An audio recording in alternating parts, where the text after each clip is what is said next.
السلام علیکم ورحمۃ اللہ وبرکاتہ۔ تمام تعریف اللہ کے لیے جس نے ہمیں اور ہم زمین و آسمان بنائے، صلی اللہ علیہ وآلہ وسلم۔ آج کا ہمارا ٹاپک ہے توحید۔ تو توحید کے اوپر اتنی سختی اللہ نے کیوں رکھی ہے کہ بالکل ہر چیز معاف کر دے گا۔ اللہ تعالیٰ قرآن میں فرماتا ہے کہ میں ہر گناہ معاف کر دوں گا لیکن شرک معاف نہیں کروں گا۔ تو آپ کیا سمجھتے ہیں رضا بھائی کہ شرک کا معاملہ اللہ تعالیٰ نے اتنا سخت کیوں رکھا ہے، اور شرک کتنے قسم کا ہے؟ عمومی طور پہ تو ہم یہ سمجھتے ہیں کہ صرف بتوں کو سے مانگنا ہی شرک ہے۔ عمومی طور پہ ہم جو مسلمان ہیں ہم یہی سمجھتے ہیں کہ صرف بتوں کے آگے مانگنا شرک ہے، لیکن آپ اس پہ ذرا روشنی ڈالیں کہ ایک تو شرک کتنے قسم کا ہے، اور شرک کے معاملے میں اللہ تعالیٰ نے اتنی سختی کیوں برتی ہے؟ السلام علیکم وقار بھائی، سب سے پہلے درود پڑھ لیتے ہیں۔ اللہم صلی علی سیدنا و مولانا محمد و بارک وسلم صلی علیہ۔ سب تعریفیں اللہ کے لیے ہیں۔ شرک کا جہاں تک معاملہ ہے، توحید کا جہاں تک معاملہ ہے وقار بھائی، اصل میں دیکھیں اس سے پہلے ولاگ میں آپ نے اور میں نے یہ چیز ڈسکس کی تھی کہ ہم طالب علم ہیں، ہم سیکھ رہے ہیں۔ زندگی کا ایک عرصہ ہم نے گزارا، مختلف لوگوں میں بیٹھے، صحیح ہے، بہت سے لوگوں کی بہت سی رائے ہوتی ہیں، لیکن ہم نے اصل میں یہ چیز جانا کہ جو ہمارے نبی نے ہمیں سکھایا ہے نا، وہی دین ہے۔ اصل میں دین کا تنہا ماخذ جو ہے نا، رسول اللہ صلی اللہ علیہ وآلہ وسلم کی ذات ہے، اور دین کا پریکٹیکل تو ہمارے نبی صلی اللہ علیہ وسلم نے کر کے دکھایا، اور اس کی جو تھیوری ہے وہ اصل میں قرآن کریم۔ تو قرآن کریم ہمیں کیا بتاتا ہے شرک کے معاملے میں، ہم کو اصل میں رہنمائی وہاں سے لینی ہے، صحیح ہے۔ اللہ تعالیٰ نے اس کائنات کو بنایا، صحیح ہے، اللہ ہمارے کائنات کا مالک ہے، ہمارا مالک ہے، لیکن ہم اس کے ساتھ جیسے آپ ڈسکس کر رہے ہیں کہ ہم نے اس کے ساتھ شریک ٹھہرا دیا۔ ہم صرف سوچتے ہیں کہ یہ بتوں تک محدود ہے شرک کا معاملہ، جبکہ ایسا نہیں ہے۔ ہندو یا کافر اس کیٹیگری میں فال ضرور کرتے ہیں، لیکن مسلمانوں کے ساتھ بھی شرک کے معاملات ایسے کھڑے ہو جاتے ہیں کہ اگر ہم نے اللہ کے علاوہ، صحیح ہے، کسی سے مدد ویسی کہ اکثر آپ نے سنا ہوگا کہ یار ماں روٹی بنا کے نہیں دے گی تو کھاؤ گے کیسے، یا ہاں اس ٹائپ کا ہوتا ہے، یا پھر ڈاکٹر کے پاس جاؤ گے نہیں تو پھر صحت یاب کیسے ہوگے، دوائیاں ڈاکٹر نہیں دے گا تو اس سے بھی تو مدد مانگ رہے ہو نا آپ۔ عام طور پہ میں نے آپ سے پانی مانگ لیا یا پیسے ادھار مانگ لیے یا آپ سے کوئی بھی دنیاوی مدد لے لی، ہاں دنیاوی مدد لے لی، کیا یہ بھی شرک کے جرم ہے؟ نہیں، ایسا نہیں ہے۔ قرآن اس پہ آپ کو خود کہتا ہے کہ نیکی اور پرہیزگاری کے کاموں میں ایک دوسرے کی مدد کرو اور برائی کے کاموں میں ایک دوسرے سے دور رہو، صحیح ہے۔ تو قرآن تو خود حکم دے رہا ہے کہ ظاہری اسباب میں، صحیح ہے، جیسے آپ میرے سامنے بیٹھے ہوئے ہیں، ٹھیک ہے، میں نے کہا کہ وقار بھائی مجھے یہ پانی کا گلاس آگے بڑھا دیں، ٹھیک ہے، مجھے پانی پینا ہے، آپ یہ پانی کا گلاس مجھ سے دور ہے نا، وہ پانی کا گلاس آپ مجھے یہ بڑھا دیں۔ اب آپ میرے سامنے ظاہر ہیں، پہلی شرط ہو گئی، صحیح ہے، کہ آپ میرے سامنے ظاہر ہیں، میں نے آپ سے پانی کا گلاس مانگ لیا، ٹھیک ہے، تو آپ نے میری مدد کی نا، پانی کا گلاس مجھے بڑھا دیا، میں نے ظاہری اسباب میں، آپ موجود ہیں میرے سامنے، تو میں نے آپ سے وہ مدد طلب کر لی۔ قرآن اسی مدد کے بارے میں کہہ رہا ہے کہ نیکی اور پرہیزگاری کے کاموں میں ایک دوسرے کی مدد کرو۔ اب اس میں بریکٹ میں اگر آپ ڈال لو یہ چیز کہ ظاہری اسباب میں، سامنے جو بندہ زندہ ہے آپ کے سامنے، یعنی آپ یہ کہہ رہے ہیں کہ جو بھی شخص موجود ہے اس وقت دنیا میں آپ اس سے مدد مانگ سکتے ہیں؟ بالکل۔ اچھا، یعنی کہ یہاں پہ موجود ہونا ضروری ہے یا کوئی شخص کہیں اور بیٹھا ہوا ہے؟ اب جیسے میرے ایک دوست ہیں، ان کے کوئی استاد ہیں اور وہ ان کو یہاں پہ بیٹھ کے پکار لیتے ہیں، استاد میری مدد کریں، استاد میری مدد کریں۔ اکثر میں نے کچھ ایک دو دوستوں کو ایسا دیکھا ہے کہ بس وہ کسی معاملے میں پھنس گئے اور وہ اس طرح کی کرتے ہیں۔ اسی چیز کو میں کلیئر کر دوں نا آپ کو، ابھی ایک چیز میں نے آپ کو پہلا حکم آپ کو قرآن کا بتا دیا کہ ظاہری اسباب میں ایک دوسرے کی مدد کریں۔ آپ میرے سامنے ظاہر ہیں، ضروری ہے کہ ظاہر ہونا آپ کا، ٹھیک ہے، ہاں ظاہر ہونا، موجود ہونا، ہاں آپ موجود ہیں، میں نے آپ سے آپ کی موجودگی میں ایک مدد مانگ لی، صحیح ہے، تو یہ تو پاسبل ہے نا، چیزیں پاسبل ہیں. اب اگر آپ میرے سامنے موجود نہیں ہیں, صحیح ہے, اور پھر میں کہوں کہ یا وقار بھائی مدد, اے وقار بھائی میری مدد کیجیے, صحیح ہے, وقار بھائی زندہ بھی ہیں لیکن میرے سامنے موجود نہیں ہیں, میں کس میں پکار رہا ہوں آپ کو؟ غیب میں پکار رہا ہوں.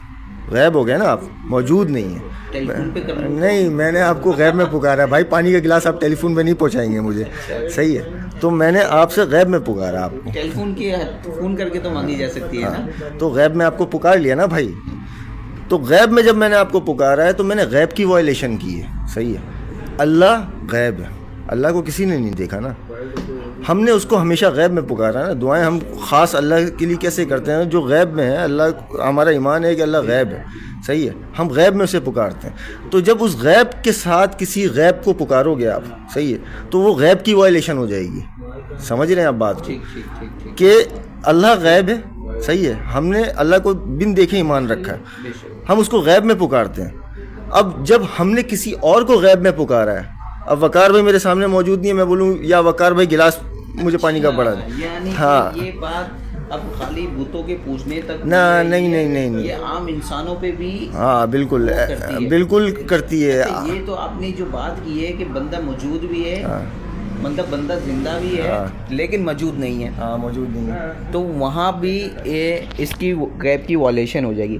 لیکن کچھ ہمارے دوست ہیں جو مطلب اب ہو سکتا ہے کچھ دوستوں کو برا لگ جائے, لیکن کچھ مقادر فکر جو ہیں ہمارے دوست, وہ ان پیر صاحب ہیں, وہ انتقال کر چکے ہیں اور وہ ان سے مدد بھی مانگی جاتی ہے. جیسے آپ نے اکثر سنا ہوگا یا غوث الاعظم مدد, کیا وہ مدد کرتے ہیں؟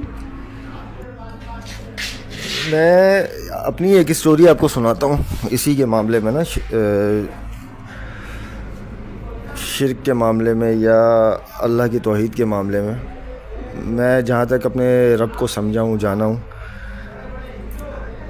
کہ میں کسی اور کو پکارنا, صحیح ہے, مطلب مدد کے لیے کسی اور کو پکارنا غیب میں غیب کی بات کر رہا ہوں, میں ظاہری مدد کی بات نہیں کر رہا ہوں. اللہ کا حکم ہے ظاہری مدد پہ, میں غیب پہ پکارنے کی بات کر رہا ہوں کہ میں کسی اور کو غیب پہ اس لیے نہیں پکارنے کا قائل ہوں, مطلب اللہ کی سخت نافرمانی سمجھتا ہوں, شرک سمجھتا ہوں اس کو, کہ میں آپ کو اپنے اللہ کی طاقت بتاتا ہوں کہ میرے اللہ کی طاقت جہاں تک میں سمجھاؤں, صحیح ہے. باقی لوگوں نے تو اللہ کو سمجھنے میں حدیں پار کر دی, صحیح ہے, لوگ بہت زیادہ محبت کرنے والے لوگ ہیں اللہ سے, ہم سے بھی بڑھ کر.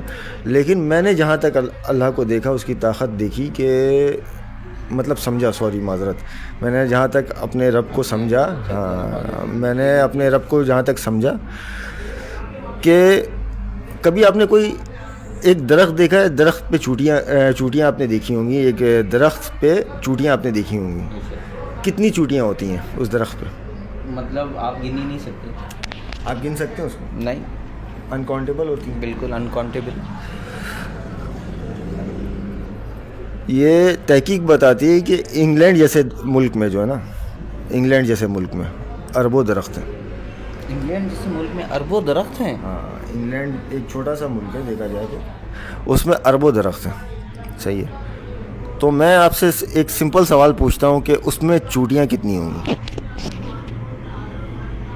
یہ تو ایسا سوال ہے کہ کوئی دنیا میں بتا ہی نہیں سکتا, وہ میرا صرف رب جانتا ہے. وہ رب جانتا ہے, بس میرا رب جانتا ہے. ابھی میں صرف ایک ملک انگلینڈ جو کہ دنیا کے نقشے میں بہت دوسرے ممالک کے حوالے سے بہت چھوٹا سا ملک ہے, تو اس پہ اربوں درخت ہیں, صحیح ہے. سوئٹزرلینڈ اٹھا کے دیکھ لیں, یا پھر اپنے پاکستان میں کشمیر سائڈ اور ہاں امیزون کا جنگل دیکھ لیں, تو اس میں چوٹیاں کتنی ہوں گی؟ بے شمار. کاؤنٹ نہیں ہے نا, کیلکولیٹر فیل ہے انسان کا, تمام کمپیوٹرز فیل ہے کہ اس کی تعداد آپ ان چوٹیوں کی نہیں گن سکتے. ابھی ہم درخت کی تعداد نہیں گن سکتے, دنیا میں درخت کتنے ہیں اس کی تعداد نہیں گن سکتے, تو چوٹیوں کی تعداد تو بہت دور کی بات ہے. تو ہمیں سائنس بتا رہی ہے کہ تقریباً مخلوقات جو ہے نا, مخلوقات یعنی کہ چوٹی, ہاتھی, اس طریقے سے اسپیشیز جو ہیں, دیگر اسپیشیز جو ہیں انسان کو چھوڑ کے, وہ تقریباً نہیں بھی تو 5000 سے کراس کر گئے ہیں. 5000 اسپیشیز دریافت ہوئی اب تک. تو یہ صرف ایک اسپیشی کی بات ہو رہی ہے چوٹی کی, وہ 5000. کہ آپ یہ کہنا چاہ رہے ہیں صرف چوٹیوں کے اندر 5000 اقسام ہیں؟ نہیں, چوٹیوں کے اندر نہیں ہے, میں بول رہا ہوں کہ جو دیگر مخلوقات ہیں نا, دیگر جو مخلوقات ہیں اس میں 5000, جیسے ایک انسان ہو گیا, ایک چوٹی ہو گئی, اس طریقے سے 5000 مخلوقات خشکی پہ رہنے والی اب تک ڈسکور ہو چکی ہیں. صحیح ہے. اب ان کی تعداد کیا ہے اور ان کی کتنی قسم ہے؟ صحیح, ان کی تعداد کیا ہے؟ ابھی تو صرف 7 ارب انسان جو ہے, صحیح ہے, ہم نے اس کا کیلکولیٹ کیا ہے کہ 7 ارب انسان ہے اس دنیا میں. ہاں, اور 5000 مخلوق خشکی پہ رہنے والی 5000 مخلوق جو ہے نا سائنس نے ڈسکور, ابھی اور ڈسکور ہونا باقی ہے. یہ صرف ایک محتاط انداز ہے کہ 5000 سے اوپر مخلوق دریافت ہو چکی ہے. اور ان ہر مخلوق کی, جیسے انسان کا 7 ارب ہے تو چوٹیوں کا کتنا ہوگا, ہاتھی کا کتنا ہوگا, اس طریقے سے خشکی پہ رہنے والے جاندار کو آپ کاؤنٹ نہیں کر سکتے. صحیح ہے, نہیں کر سکتے نا. تو کہنے کی بات ہے, میں صرف ابھی ایک چوٹی پہ بات کر رہا ہوں آپ سے. صحیح ہے, کہ میرا رب ایک چوٹی, اس کی زندگی, اس کی موت, اس کے رزق سب کا حساب رکھتا ہے نا. کب پیدا ہونا ہے, کب مرنا ہے, اور کتنے دن تک اس کو رزق ملنا ہے, یہ سب اس کا حساب رکھتا ہے. ہم کاؤنٹ نہیں کر سک رہے, ہم اپنے رب کو کاؤنٹ, اپنے رب کی اس مخلوق جو چوٹی ہے اس کی تعداد کاؤنٹ نہیں کر سک رہے ہیں.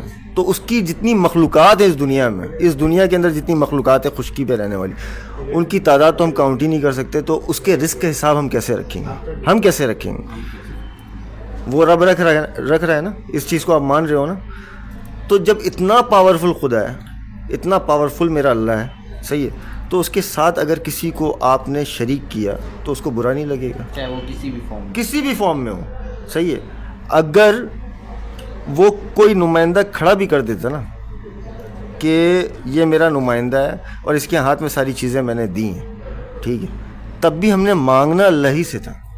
اگر اس کی مثال ایسے لے لیں کہ بارش فرشتہ برساتا ہے, بارش ایک فرشتہ برساتا ہے نا, لیکن فرشتے کی ڈیوٹی ہے, ہم مانگتے فرشتے سے نہیں ہیں, ہم مانگتے اللہ ہی سے ہیں. بارش اللہ سے ہی دعا کرتے ہیں. صحیح ہے. اگر ہم فرشتے کو پکارنا شروع کر دیں تو ہم نے غیب کر دیا نا, غیب میں فرشتے کو پکارا, اللہ کے ساتھ اس کو مطلب مکس اپ کر دیا, شرک کر دیا. تو یہ اصل میں مدعا یہ ہے کہ آپ جس دن یہ چیز سمجھ جاؤ گے نا کہ آپ کا رب کتنا پاورفل ہے, صحیح, کتنا طاقتور ہے. ہم اس دنیا کا حساب نہیں لگا سکتے وقار بھائی, وہ کائنات کا رب ہے.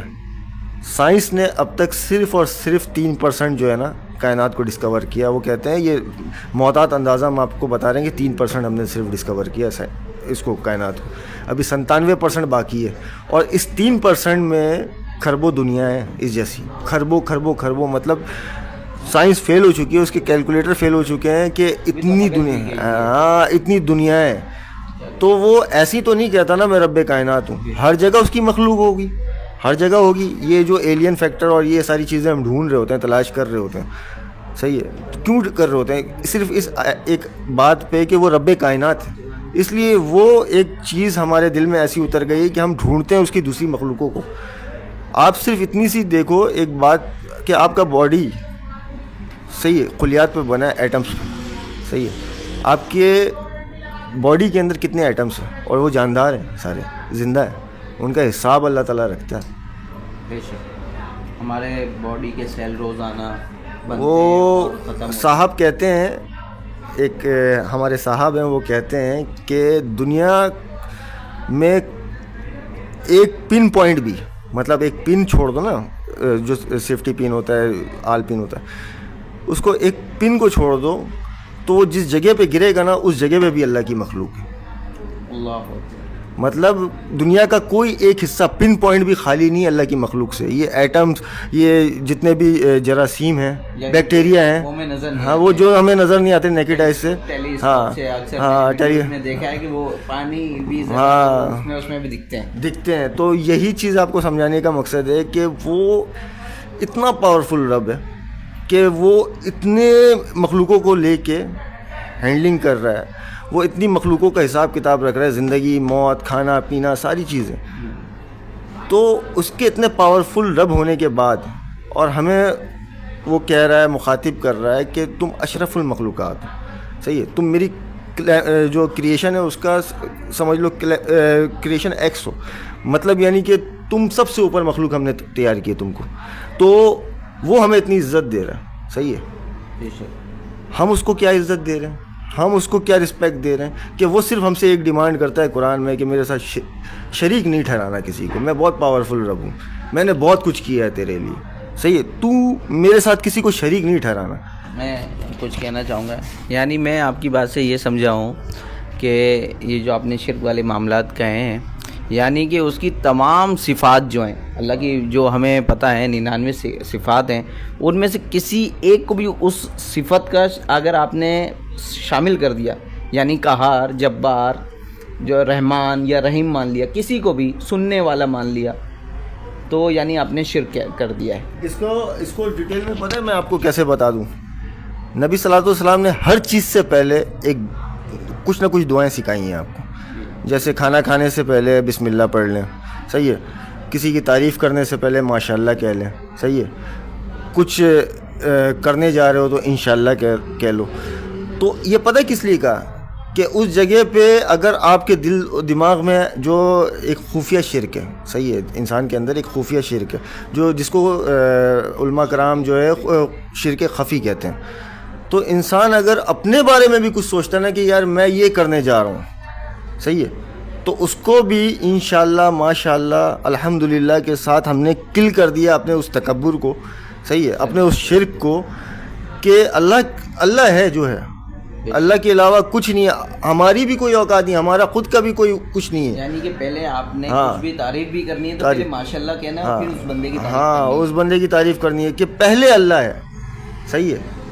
تو جب ہر جگہ پہ اللہ موجود ہے, صحیح ہے, ہر جگہ پہ ہم اللہ ہی کو پکار رہے ہیں, پھر کسی اور کے پاس کیوں جائیں, سوال یہ ہے.